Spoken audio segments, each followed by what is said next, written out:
But let's go on with the markets because we certainly did rock and roll today. As far as me being short the dollar, nothing. It's broken. I'm just sideways right now. Let's get to the higher time frame. Still plan on stopping out right here, but it's as soon as we got outside that zone, we've just been sideways since. So I'm kind of waiting to see if that's going to make a move. Bitcoin getting a little bit of a bounce. Ultimately, still playing the back and forth game. I would say if we break above, we'd have to break above 60, probably 63.5, if not 64. If we do that, we'll probably hop up to the 67 area. If it breaks this 58 spot, I do think we're coming down. S&P had, now I did take a day trade on this today, and I do see why the gamblers like 0-day options. Yeah, it was right here.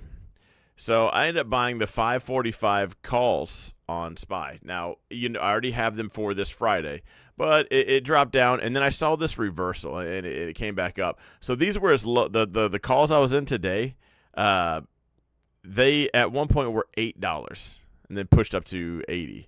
I ended up getting it right around this mark for $20. They pushed up. I ended up selling it right before this peak. So as soon as I sell, and I mean right at this wick right here, it pushes up. I instantly see this, and it happened so fast. It happened as I filled. It did feel like $3 above my limit price, 3 cents, per contract. I saw that. I was like, I couldn't have just waited. Like, why am I not getting a phone call at this time? No one could just text me, bother me, or something for literally 30 seconds. So anyway, I see why the gamblers do like 0-day options, because they move. Now, as far as the S&P goes, I am still long, again, the 545s for the end of this week. So what I want to see mostly is it break above this zone. If I bought the dip yesterday, so if I wasn't up, if I wasn't already in it, I would be thinking this is a good short entry. Couple things to combat back and forth. You have this more immediate downtrend, lower lows, lower highs, but then overall you kind of have this trend going for you. Now this one's clearly been your friend a lot longer. We don't know how long this pullback's going to last. And the 545 calls were cheap for me for this Friday. Would be nice to see 550 or higher by Friday. It absolutely would. Especially for my calls. Let's do it tomorrow. But we do need to get above this zone. We could, hang on. We're going to speed bump zone this right inside here.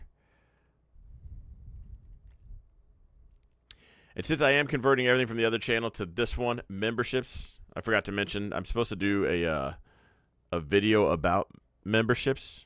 Anyway, if you become a YouTube member, do check the community tab because you'll get the chart link. So you'll have all my zones. You just need to save this as your layout. So you'll copy my layout and then save it as yours. And then you can switch time frames, switch tickers, and if I have a drawing on there, you will see it. All right. Yeah. S&P, nothing, hanging out right there in the middle. The NASDAQ, we are going to delete. We had this inside range breakout, meltdown, bounced out of there, but we kind of just went through it.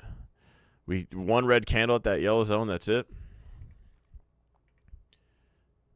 I am going to leave that zone there.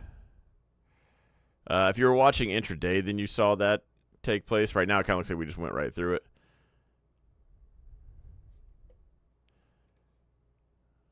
It's tough to do this stuff at all-time highs. We just don't have a lot of data. There's not a lot of explosive moves to really be just pinpointing things. We probably can draw a zone right here at this peak, and then because that meltdown right there. Getting above that, certainly bullish. I think if we get above this, we're probably just a day away from all-time highs. Plenty of room. I finally got an iPad to keep your charts up on a separate screen at work. Nice. If you have any problems, I'll talk to your boss. Just Tell them to give me a call.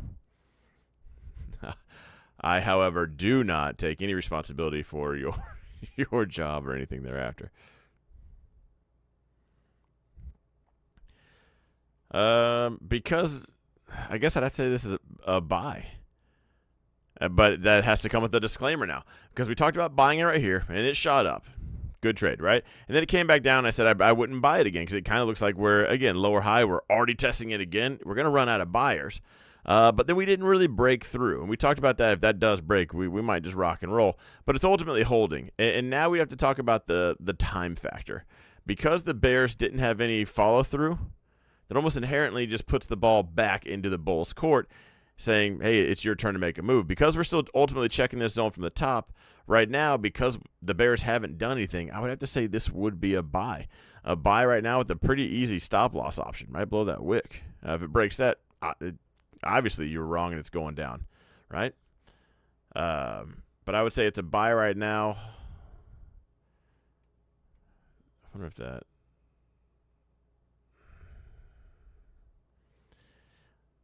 That blue zone would probably put IWM right about here, this 205 mark. Outside the expected move, then you have to, it would bounce there for maybe a rein it back in play. If I were a gambling man, I would even consider the 200 strike calls for this Friday for IWM.